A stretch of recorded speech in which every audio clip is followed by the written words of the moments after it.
نحمده ونصلي على رسوله الكريم بسم اللہ الرحمن الرحیم۔ صرف 5 منٹ کا مدرسہ قرآن و حدیث کی روشنی میں 16 ذی الحجہ۔ نمبر 1، اسلامی تاریخ۔ سلطان نور الدین زنگی رحمۃ اللہ علیہ سلطان نور الدین زنگی رحمۃ اللہ علیہ 17 شوال 511 ہجری میں پیدا ہوئے۔ بڑے ہی نیک اور عبادت گزار تھے۔ اپنے والد عماد الدین زنگی کے بعد ملک شام کے بادشاہ بنے۔ اپنی حکومت میں انہوں نے شام کے تمام بڑے بڑے شہروں میں مدرسے بنوائے۔ علماء اور اہل دین کی بہت تعظیم کرتے تھے۔ صدقات و خیرات بھی خوب کرتے تھے۔ بڑے امانت دار اور قناعت شعار تھے۔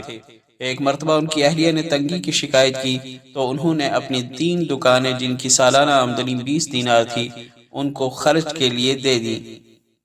جب بیوی نے اس کو کم سمجھا تو انہوں نے کہا کہ اس کے علاوہ میرے پاس کچھ نہیں ہے، اور جو کچھ تم میرے پاس دیکھتی ہو وہ سب مسلمانوں کا ہے، میں تو محض خزانچی ہوں۔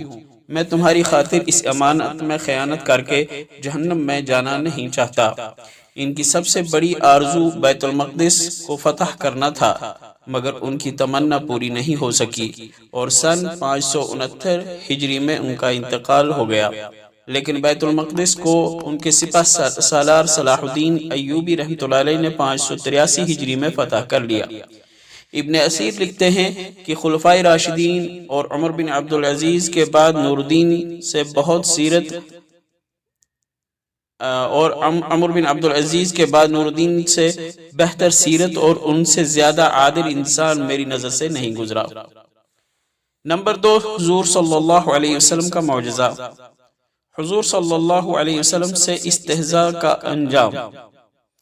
حضرت عبد الرحمن بن ابو بکر رضی اللہ عنہما بیان کرتے ہیں کہ ایک شخص نبی کریم صلی اللہ علیہ وسلم کے پاس بیٹھا کرتا تھا، اور جب نبی کریم صلی اللہ علیہ وسلم گفتگو فرماتے تو وہ استہزاء یعنی مذاق کرتا ہوا اپنا منہ بگاڑتا تھا۔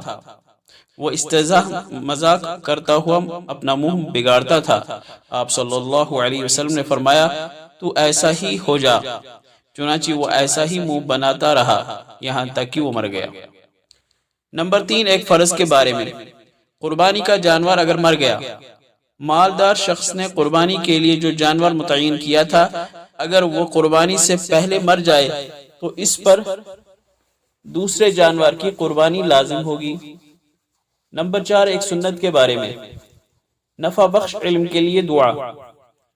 حضرت ابو ہریرہ رضی اللہ عنہ فرماتے ہیں کہ رسول اللہ صلی اللہ علیہ وسلم یہ دعا فرماتے تھے: اللہم انفعنی بما علمتنی وعلمنی ما ینفعنی وزدنی علما۔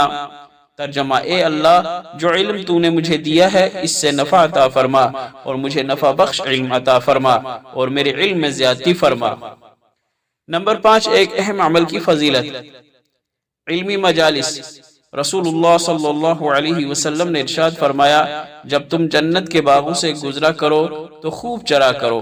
صحابہ کرام رضی اللہ عنہم نے عرض کیا: اے اللہ کے رسول، جنت کے باغ کیا ہیں؟ آپ صلی اللہ علیہ وسلم نے فرمایا: علمی مجالس۔ نمبر 6، ایک گناہ کے بارے میں۔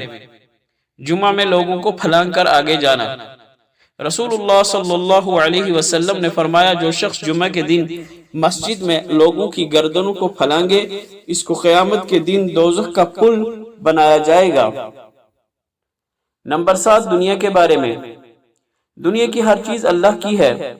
اللہ تعالیٰ کا ارشاد ہے: کیا انسان کو ہر وہ چیز مل جاتی ہے جس کی وہ تمنا کرے؟ نہیں، کیونکہ ہر تمنا اللہ ہی کے اختیار میں ہے، آخرت کی بھی اور دنیا کی بھی، وہ جسے چاہیں پورا فرما دیں۔ نمبر 8، آخرت کے بارے میں۔ آخرت میں ریشم سے محرومی۔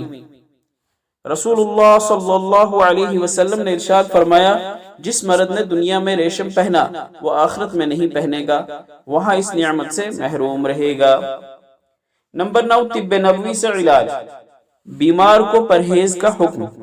ایک مرتبہ ام منذر رضی اللہ عنہا کے گھر میں رسول اللہ صلی اللہ علیہ وسلم کے ساتھ علی رضی اللہ عنہ کھجور کھا رہے تھے تو آپ صلی اللہ علیہ وسلم فرمایا: اے علی، بس کرو، کیونکہ تم ابھی بیماری سے اٹھے ہو، کمزور ہو۔ فائدہ، بیماری کی وجہ سے چونکہ سارے اعضاء کمزور ہو جاتے ہیں جن میں معدہ بھی ہے، اس لیے ایسے موقع پر کھانے پینے میں احتیاط کرنا چاہیے اور معدہ میں ہلکی اور کم غذا پہنچانا چاہیے تاکہ اچھے سے ہضم ہو سکے۔ نمبر 10، نبی صلی اللہ علیہ وسلم کی نصیحت، ہدیہ کے بدلے ہدیہ دو۔ رسول اللہ صلی اللہ علیہ وسلم نے فرمایا، جس شخص کو ہدیہ دیا جائے اگر اس کے پاس بھی دینے کے لیے کچھ ہو تو اس کو بدلے میں ہدیہ دینے والے کو دے دینا چاہیے، اور اگر کچھ نہ ہو تو بطور شکریہ دینے والے کی تعریف کرنی چاہیے، کیونکہ جس نے تعریف کی اس نے شکریہ ادا کر دیا اور جس نے چھپایا اس نے ناشکری کی۔ اللہ تعالیٰ عمل کرنے کی توفیق عطا فرمائے۔ وآخر دعوانا ان الحمد للہ رب العالمین۔